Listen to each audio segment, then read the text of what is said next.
வருஷம் ஆச்சு. எவ்வளோ காலமாக இந்த வியாபாரம் செய்கிறீங்கக்கா? நான் ஒரு 3 வருஷமா செஞ்சுட்டு இருக்கேன். 3 வருஷமா. சரி, எத்தனை பிள்ளைங்க? எனக்கு 5 பிள்ளைங்க. 5 பிள்ளைங்க இருக்காங்க.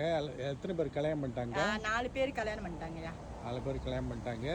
உங்களோட ஹஸ்பண்டு அதாவது இப்போ இடையில ஆக்சிடென்ட்னு கேள்விப்பட்டேன், அதனால வந்து எப்படி இருக்காரு இப்போ? இப்போ கொஞ்சம் துரோவாக தான் இருக்காங்க. அப்பயே நான் அது இருக்க முயற்சி பண்ணி ஹாஸ்பிட்டலுக்குலாம் கூட்டிகிட்டு போயிட்டு என்னென்ன செய்யணுமோ அதெல்லாம் செஞ்சுக்கிட்டு தான். எவ்வளோக்கா அவங்களுக்கு செலவாகுது ஒரு மாதத்துக்கு? ஒரு மாதம் அவருக்குன்னு அவருக்கு சொச்சம் ஒரு 500 வெள்ளி கிடைக்குது. சரி.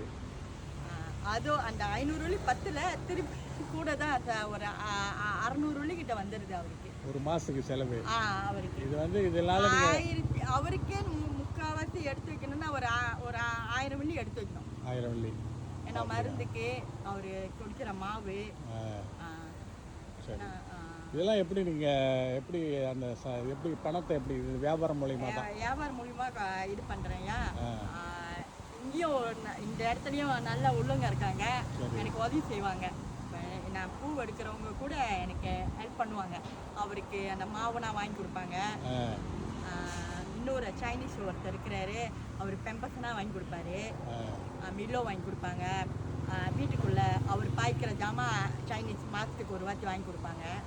ஸோ அதை தவிர்த்து உங்களோட பூ கட்டுறதோட அந்த பூ விற்கிறது, அது பூவெலாம் கட்டுறீங்க? எல்லா மாலையும் கட்டுறீங்க? மாலைலாம் கட்டுவேங்க. இந்த ஆர்டர்ஸ்லாம் கொடுத்தா செய்வீங்களா?